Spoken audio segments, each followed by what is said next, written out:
Marie, as we get started, you want to kick us off? Yeah. So for those attending live, if you just want to drop into the chat for us, um, what's one thing that brought you joy in the last week? Um, and for me, I can tell you that actually for me, it was just taking some downtime and spending some time with my couch, even though it meant I didn't get to do a swim that I wanted to do, but I took that time for myself. So, how about you, Johanna? So similar to you, I actually had a chance to go visit my mother in Maine, and I was there to help build furniture and get her home sort of ready for the winter. But I took a day to just pause, and I went to the botanical gardens alone, a solo day. I was in nature and turned off the notifications on the phone and just Oh, enjoyed being with the plants. And it was lovely that moment to just be, like you were saying. yeah.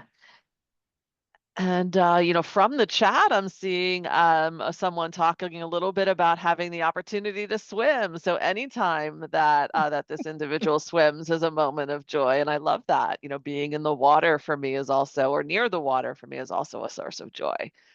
Yeah, and I know, Johanna, that's something that brings you and I together, right? Is that love of nature and particularly that love of water. So, yeah, we do know your time is valuable. So, if you join this webinar because you want to learn about the top reasons, maybe why you've lost some of your joy at work or in your business, certainly want you to continue to stay with us. If, however, you're very happy and fulfilled in your current role, you are quite welcome to stay, but this might not be the best use of your time. Um, so, Johanna? Yeah, and as we go through this series, you were just talking about finding, joy, right? Or reconnecting with our joy. And that's what the whole series is about, is us unpacking some of the top reasons that, women leaders struggle to find that joy. And we do that by sharing our own experiences and our own stories, highlighting some of the lessons that we have learned ourselves on how to recapture joy in our everyday, joy in our business, joy in our leadership, and how you might actually be able to apply some of those lessons to reignite your own joy. So, Marie, I think people are interested in knowing who we are and what brings us together. So, do you want to give a little introduction of yourself? Sure. So I am currently a certified professional coach, and I work with mission-driven entrepreneurs who are facing a decision point in their business. It might be, do they pivot? Do they expand? Do they step away? But they've lost their joy that helped them start their business. And so we work together to kind of reignite that spark and help them kind of recapture that joy. And then I also know from my own life, both corporate and business, as well as volunteer, that I know I've been guilty of believing a lot of these myths and even falling into the trap, like in my own head, right? And so, those of you that follow me on LinkedIn will see some of that start to come out in my posts, right? As I go through that journey of, yeah, I know this is a myth, and yet at the same time I still also sometimes struggle with it.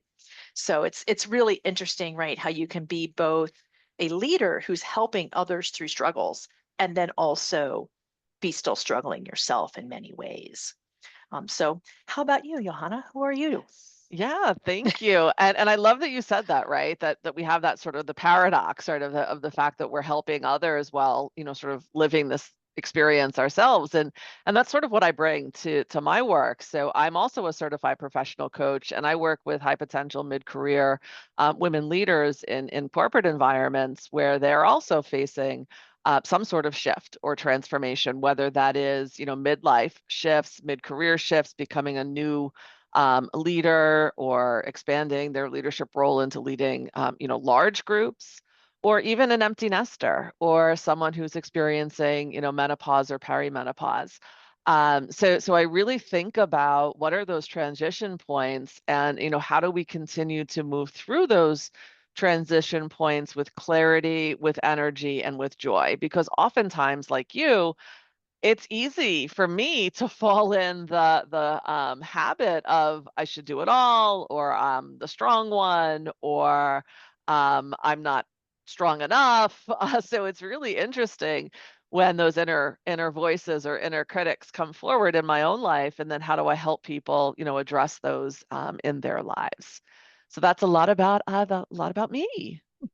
Yeah, and so that's great, right? So both of us are obviously coming from that place of wanting to help, right? Which is servant leadership is something that is discussed a lot.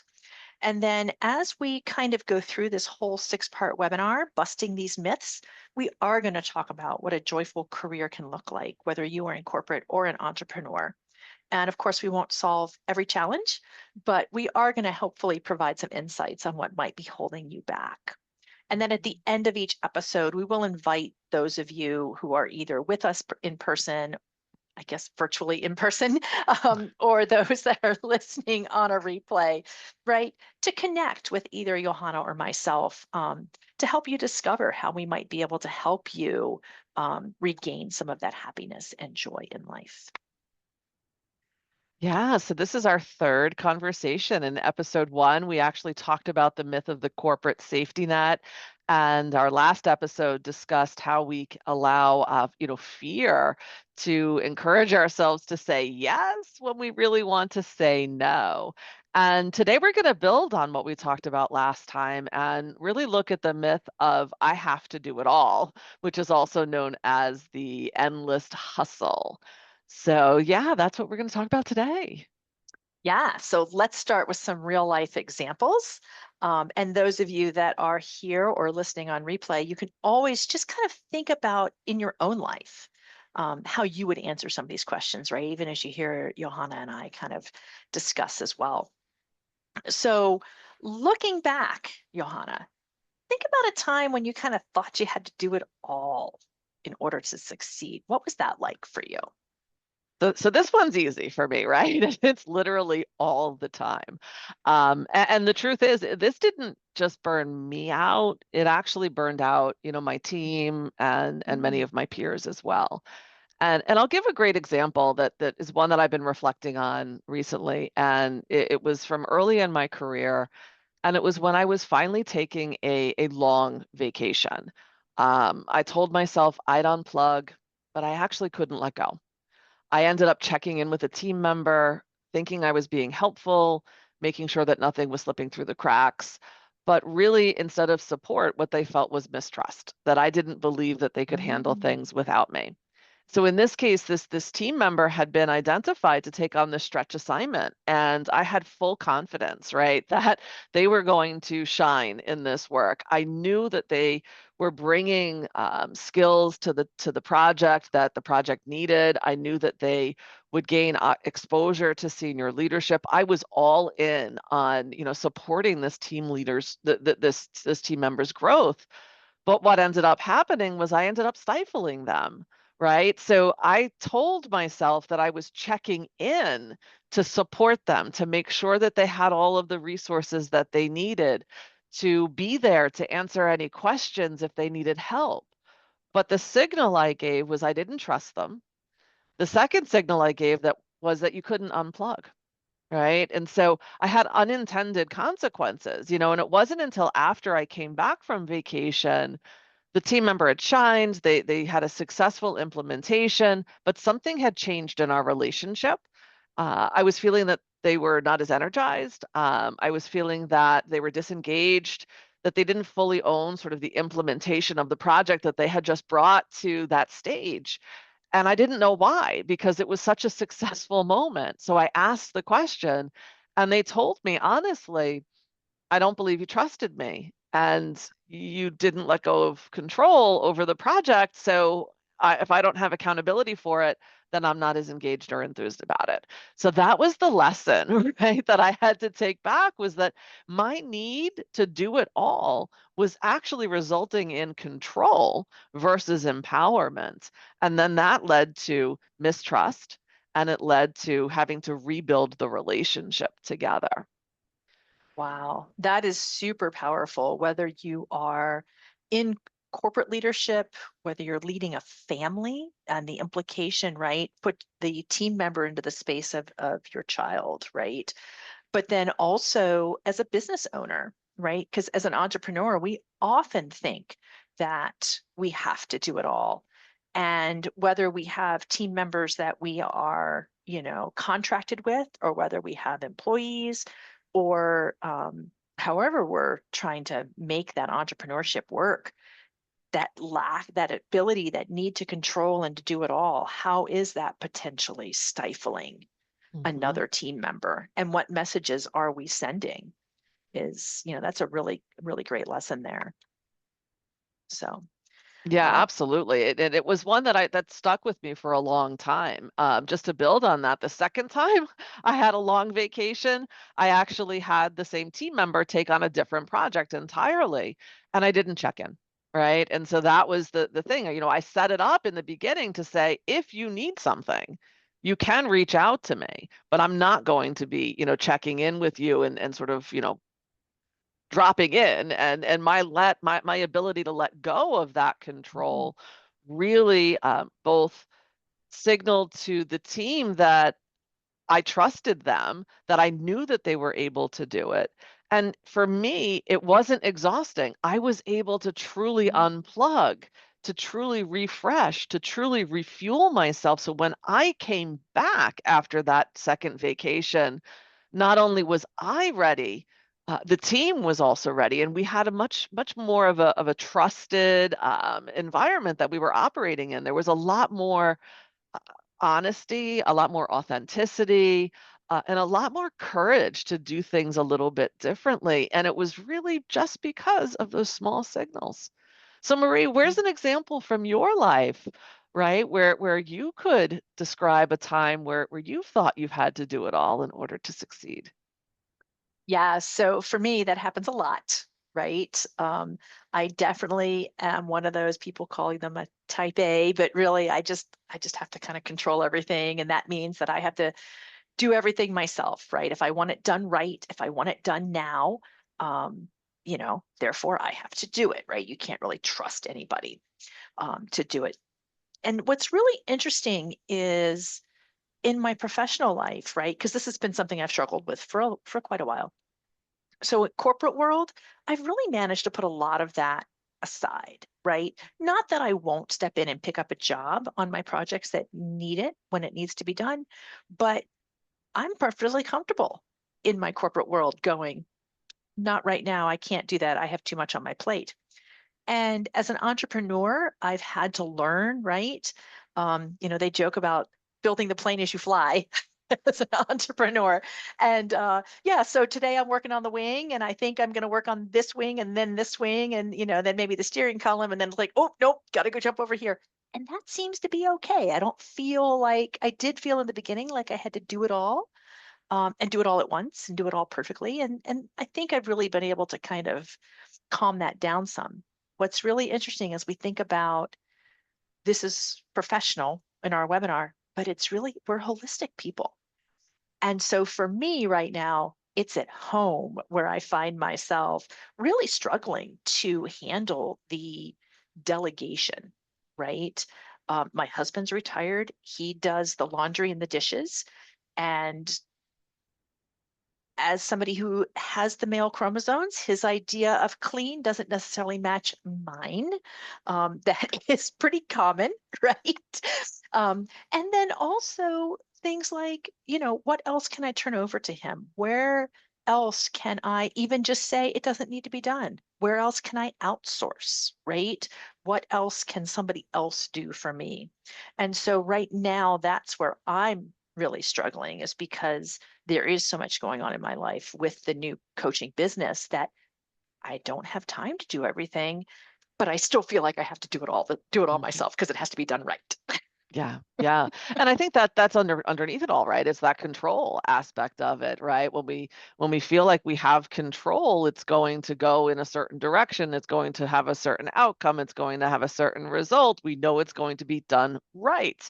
And I think that's, something both of us just have articulated, right? It's not necessarily about someone told us we had to do it all. It's not necessarily a belief that I have to do it all, but it is this need for control. It's that sort of stickler in me, right? I need to make sure it's getting done well and it's getting done correctly and it's going to have the outcome that I anticipate. And it's that control aspect for me. But we often feel like we do have to do it all. I just alluded to that, right? So I would love to understand from your perspective, Marie, what's underneath that sense of control? Why do you feel that you have to do it all? And if you want it done right, do it yourself. Yeah. So, and it's interesting because I just asked in the chat, right, to have our attendees kind of give us a scale, right, of where they feel they are on that I have to do it all, right? And as they think about that, you start to unpack that to your question, Johanna, right? Why do we feel that way? And I know for me, on the surface, right, it is that impatience and perfectionism, right?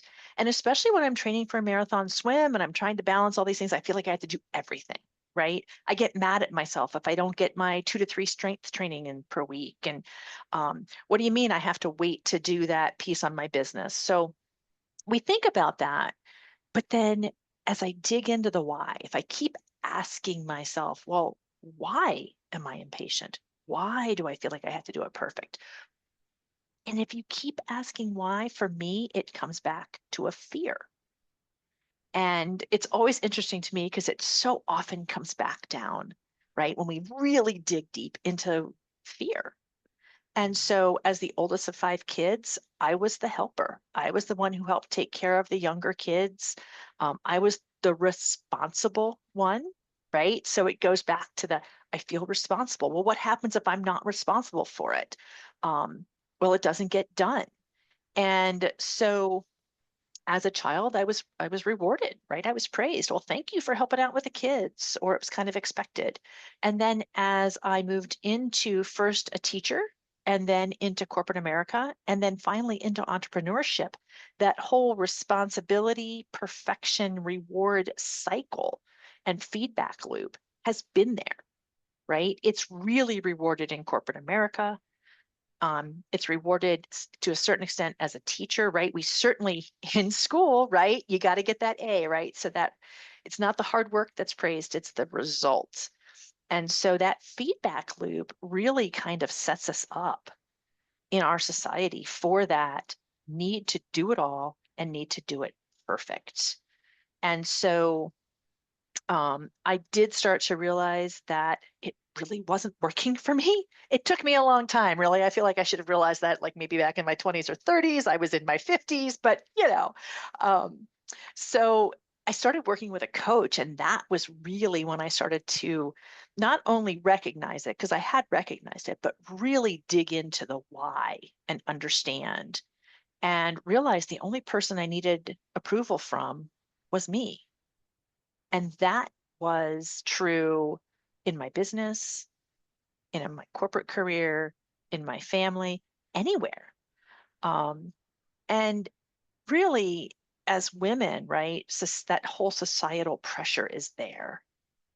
And so we are culturally conditioned to do it all and to do it all well. And then we can't. And so we kind of collapse. And hopefully, by working with a coach, I avoided that collapse, right? Tried to get there. But yeah, that why of that fear and that need to please others is very strong. So, and what about you, Johanna? Yeah, there's so many things that you just talked about there, Marie, that resonate with me. And for me, it is, somewhat fear-based, but it's also because I was always the strong one. And this goes way back to my earliest time in my earliest memories. And as a child, I was actually diagnosed with scoliosis at the end of 5th grade, and I wore a back brace from 6th grade through high school. So I literally had to be the strong one. I was, situated in a disease that nobody could see. But I had to wear this, horrible back brace. So I had to sort of be the strong one. I moved schools at the same time. So it was very sort of, I was the outsider, I was the new kid, and then I was the kid with this, disability, right? So it was easy for me to fall into this sort of fear-based trap that if I wasn't the strong one, then I wouldn't survive, right? I wouldn't have any friends. I wouldn't build a relationship. I wouldn't be able to really succeed. So the strong one concept really came through, and it came through in such a way that I had to be the person who was doing it all. I had to be the funny one. I had to be the smart one. I had to be the person that was there for everybody who ever had a question or an issue and they wanted to talk about it. But I didn't get that in return. And that carried through also, like you were talking about, not only from childhood, but also into corporate America. I was the strong one. I was the one who always had answers. I was the one who, had, deep thinking. I had the institutional knowledge. I even had a leader say at one point, just give it to Johanna and get out of her way. She'll get it done. Others, ask Johanna, she's got the answers. She'll know everything about what you need to know. And at first, when the corporate environment, and even in with my friends, I wore that as a badge of honor, right? It feels good to be the go-to person, to be the fixer, to be the problem solver. But there's a trap there, right? My value was being tied to being the one who always delivers. And once that happened in my own mind, it became really hard to step back. And you start to believe that your worth comes from carrying it all. And so that also for me, doesn't only stay in the corporate environment even now. Last year, my mom had some caregiving support that she needed, and my daughter was starting her first semester of college, and I was managing my own health all by trying to sort of show up and to keep up in a very shifting corporate environment. And instead of asking for help, I doubled down. I told myself, I can handle it all. I have to. I was stretched so thin that I couldn't be fully present anywhere. I wasn't getting sleep. I wasn't performing to my potential in work. I wasn't being a good listener with my daughter or my mother. And I wasn't giving others the chance to step up or share the load. And it doesn't just create that sort of sense that of depleting energy, it also can in some ways create dependency, right? At work, my team didn't get the chance to stretch or to step up because I was doing it all. At home, others didn't get the chance to contribute in meaningful ways because I was carrying the burden. And underneath it all, as you said before, it's really all about fear. And for me, it's if I don't do it all, I'll disappoint someone, or worse, I won't be seen as valuable anymore. And so that's how the myth took hold for me. And it started very, very early on from, my belief that I had to be the strong one and do it all. And that's carried through, you know, 4.5 decades of my life. And so I've now learned, and I still struggle with this, but I have learned that my strength actually doesn't come from doing more. It comes from the ability to set boundaries and to invite others in. So those are the things that I've sort of learned over time, and I'm still practicing putting into my day to day. Yeah, and that is so powerful, right? That our worth can come from that validation we get from doing it all. But then, as you said, that becomes a trap. Mhm. And we end up not being able to do anything well, including self care, which just makes the whole thing worse because then we end up in another vicious cycle, right?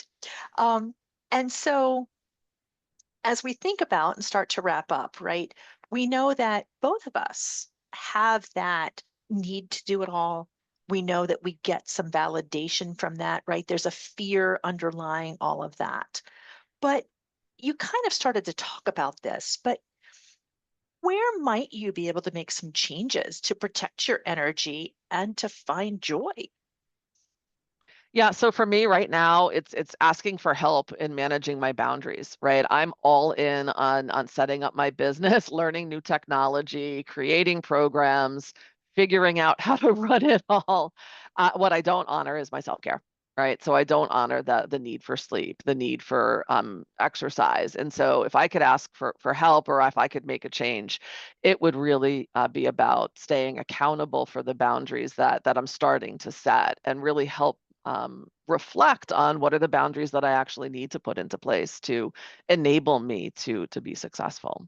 But what about you, Marie? Yeah, so very similar, right? And as we were preparing for this, I actually purposely, right? That's why my thing of joy this week was to just sit on my couch because I had put that boundary in there and actually honored that. And I'm doing that in my work as well. I am putting some holds on my calendar, right? I actually wrote a post a couple weeks ago about my to-do list having to-do lists. And I kind of was semi joking with the title, but I wasn't really joking. Um, and so I am finding that literally before and after every meeting, I am putting a hold.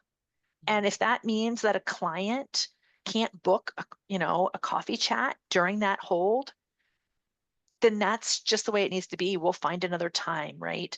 Because I am being so much more productive with so much less stress by controlling my calendar.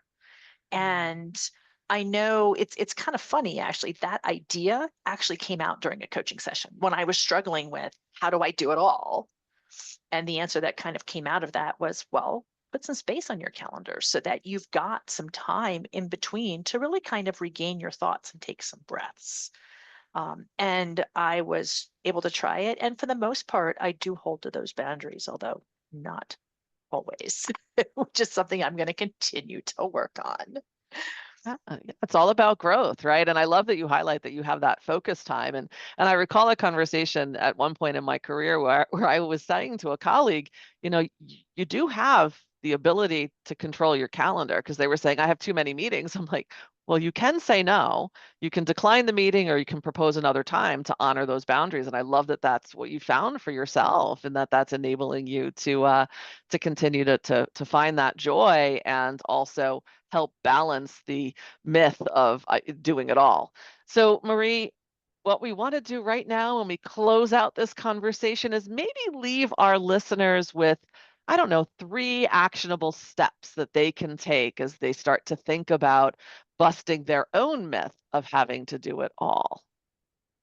Yeah. So, one of the first things that always comes to mind is to do a quick all on me audit, right? And sometimes this is easier if you break it down into, just your home life or just your business or just an area, right? Because the list can get quite extensive. But where are you trying to do it all? And what are you trying to do? Is usually the first thing we need to ask ourselves. It's Yeah, a yeah. it's a good second step. I love that, right? Once you've asked and understood the all on me, it's then also reframing how to ask for help, right? Instead of saying, and this is something I do all the time, I say, if I ask for help, I'm failing. So I've reframed that to say, if I ask for help, I'm creating space for myself and growth for someone else. So reframe that asking for help is actually a superpower versus that perception that we often carry that if I ask for help, I'm failing. And what's the I last thing? As I say, I love that reframe to ask for help as a superpower. And I can't wait to maybe talk about that some more later. But I think the third thing is really set a boundary, but pick one that you can honor this week.